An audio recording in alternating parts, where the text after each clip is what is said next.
Hello, beautiful people, and welcome to today's podcast.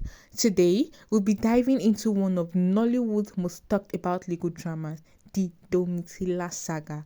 I know that you've probably heard about the 1996 classic movie Domitilla, but did you know that its title sparked a major trademark dispute decades later?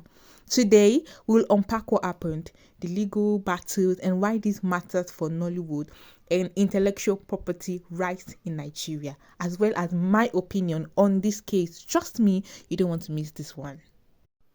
Back in 1996, veteran filmmaker Zeb Ejiro produced Domittilla, which became a Nollywood classic. This movie was widely popular and the title quickly became associated with him and his work. However, fast forward to 2022-2023, FilmOne Entertainment and Play Network announced plans to release a reboot of Domitilla. Okay, so Zeb Ejiro came up and immediately objected, claiming that the title was his trademark. And what is trademark in intellectual property? According to Section 67 of the Nigerian Trademark Act, a trademark is defined as a mark which includes a device, brand, heading, label, ticket, name, signature, word, letter, any combination of these used or proposed to be used in relation to goods to indicate a connection between those goods and a person who has the right to use the mark. So basically, it is anything that helps to identify and distinguish one's creative idea or one's good in the market from the other. Having given this definition, we can continue. Zeb Ejiro argued that the new producers were using the name without its consent, potentially misleading the public. And according to Section 52 of the Trademark Act, it explains that an infringement happens when someone uses a registered trademark or a confusing similar one without permission in a manner that is likely to deceive or confuse the public in relation to the goods or services covered by the mark. Now, the question is, did Zeb Ejiro, prior the institution of this suit, have registered the trademark or not? In fact, the saga raised several legal questions. First, who owns the trademark Domitilla? Second, did the new producers commit infringement under Section 52 of the Trademark Act? Third, even without registration, could Zeb Ejiro rely on the common law action of passing off? Passing off is a common law tort protecting unregistered trademarks and business goodwill from unfair competition, and it is done when someone falsely represents their goods or services as those of another to trick customers and benefit from the other's good reputation, just as seen in this Domitilla case. Before delving into the legal analysis of this case, let us examine the argument from both sides and the court ruling as well. Zeb Ejiro's argument was that one, he created Domitilla in 1996 and built significant goodwill. Two, the title in his intellectual property and trademark.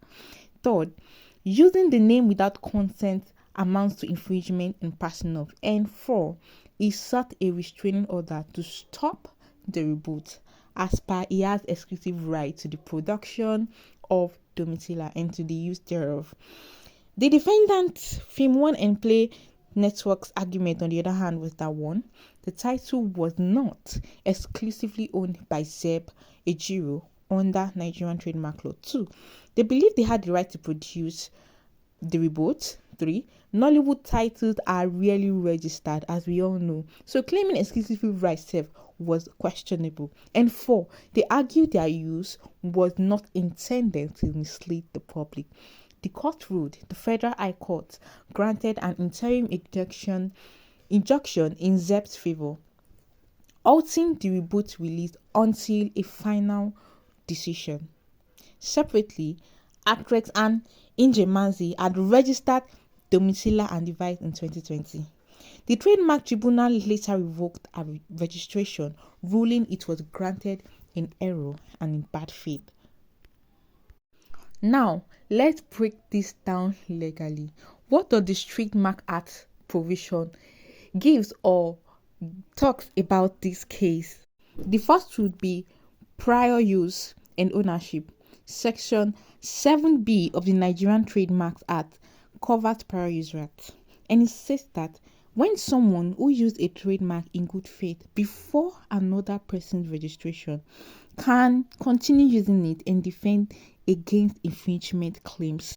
So we can see that even without registration, Zeb decades of use give him right under common law passing off. Also, trademark registration in bad faith. Section 11 of the Trademark Act says that trademark cannot be registered if the application is made in bad faith, that it makes it unlawful to register a mark that is likely to deceive or confuse, or when the applicant's intention is dishonest, like exploiting another's brand reputation. Thus, Anne Njemanze's registration was revoked because you cannot claim a trademark in bad faith if another person already has established such goodwill. Third, trademark infringement and passing off. Section 3 of the Nigerian Trademark Act deals with passing off. It provides that, or it protects unregistered trademark. It provides that no trademark shall be registered if it is identical or similar to an existing mark, which also touches on preventing bad faith registration indirectly. So basically, it protects a trademark that is even not registered. Okay. So the key consideration here would be whether the public is misled and if the goodwill in itself is damaged. Having analyzed the legal issue, the court ruling, and statutory provision that backs this case up, I would be giving my opinion. In my opinion, Zeb Ejiro clearly deserves the right to Domitilla. He created the original movie, invested in his reputation, and even the public associated the title with him. So even without formal registration, the tribunal's revocation of Anne Njemanze's trademark confirmed that bad faith claims cannot and can never override goodwill. Now, I want to hear from you. Do you think prior fame and public association count more than formal registration when it comes to intellectual property? How should Nollywood filmmakers balance creativity with protecting their works legally? And 3, have you ever faced or noticed similar dispute in entertainment or business? Drop your thoughts in the comments or messages, and let's continue this conversation. Don't forget to share this podcast if you found it insightful, and stay tuned for more discussion on law, entertainment, and culture. Thanks for listening.